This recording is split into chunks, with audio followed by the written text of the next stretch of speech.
RedShark NAB 23 coverage is sponsored by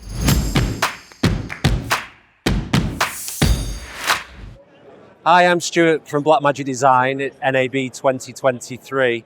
At the show, I'm going to show you some of the new things that we've announced this year, starting with the URSA 12K with the optical low-pass filter. A lot of people are familiar with our camera range, ranging all the way up from a 4.6K sensor all the way up to 12K. But it's not just about resolution and dynamic range, it's also about the quality of those images and how we can continue to develop products that fit in as many different markets as possible. The 12K camera has been extremely successful for us over the last 18 months, but maybe some of the things that have been sort of fed back to us is about the high-end production work with things like Netflix, both in series and in feature film. And one of the things that we've looked at is integrating an optical low-pass filter into that 12K camera. So if you're actually looking for a camera with a built-in optical low-pass filter as opposed to having to add an independent one, this might be a consideration for you. It's exactly the same price as the URSA 12K, which is $6,385. It has all of the connectivity, it has all of the resolution and functions and features that you'd be familiar with. This product's actually available to you now. So if you're interested in this, please check out our website at blackmagicdesign.com. I'm going to talk you through DaVinci Resolve 18.5. Resolve is just one of these enigmas and amazing things that's happening to us at the moment. The attachment rate into this product has been unbelievable, and the feedback that we get about the product is superb. So it kind of puts pressure on us to make sure that we keep delivering products that meets the expectations of all of our users. And with 18.5, we certainly don't disappoint, I don't think anyway.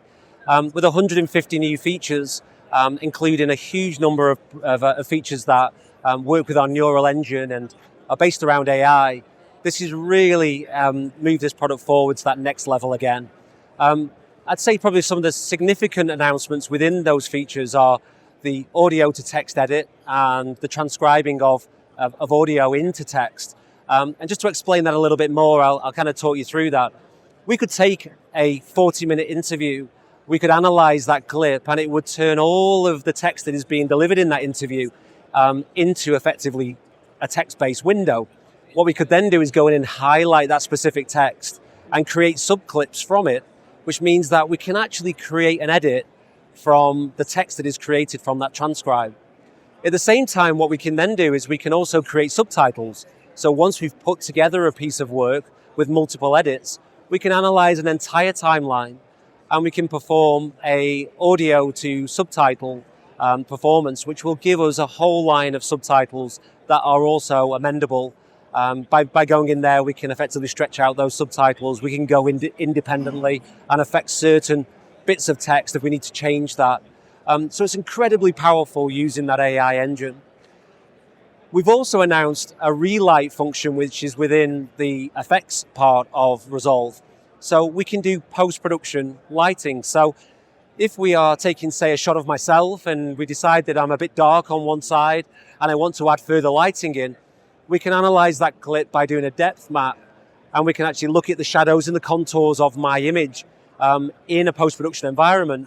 And then we could add, say, a key light, which would add light into the areas which are most prominent on this left-hand side, somewhat creating an artificial light there, which looks real. We could have multiple lights, so we could add maybe a key light, a fill light, also a backlight. We can track that image as well, so if there's movement in there as well, that lighting will also track. So it really enhances that opportunity for us to add further creative skills through lighting in a post-production workflow. There are also some other cool functions within 18.5 that include things like remote monitoring.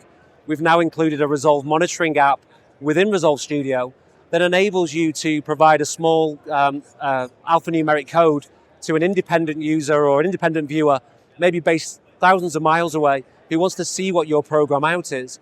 By entering that code into the Resolve monitoring app, you are effectively given the administrator is actually giving rights to them to view what is being seen on their program output. So now what we can do is we can see all of that work being affected in a real-time performance. Resolve 18.5 is now available as a beta download. So if you're an existing Resolve user head over to the website, download Resolve 18.5, and you can start playing with that beta today. At NAB, we're also showing our live production switches, and this is a part of our business that has really grown substantially over the last few years. We've had the success of our lower cost switches like ATEM Mini, and the introduction of new people working within live production. But typically what happens is that when you're working within live production, there are always further enhancements that you need, and that might be an enhancement from HD to Ultra HD to 4K to 8K, or it might be an enhancement within connectivity from HDMI through to SDI. What we've done at NAB this year is we've developed some new 4K switches. These 4K switches allow you to work in an SDI environment, whether or not you're working within a rack-mountable solution with an external panel, or whether or not you're looking for an all-in-one switcher. The all-in-one switcher is the ATEM Television Studio 4K. It offers 8 inputs, all SDI, with 10 auxiliary outputs via SDI, which now means that you can map each of those SDI outputs to an ISO recording, or you can deliver that SDI feed into multiple auxiliary outputs to multiple screens. The Constellation switcher is a 4ME switcher, ATEM 4ME Constellation 4K, with 40 inputs, 24 independent outputs via SDI. It's also got 16 upstream keyers, it has 4 downstream keyers, it has media players, it has super source. So it has a whole array of functionality that means that whether or not you're working within a small live production or you're working with many cameras across a large production on 4K, that switcher will be able to cater for anything. If you want to check those out, head over to our website at blackmagicdesign.com. You'll see all of the switches there, including the new 4K switches that we've announced at NAB. And if you have any more questions, please feel free to get in contact with us.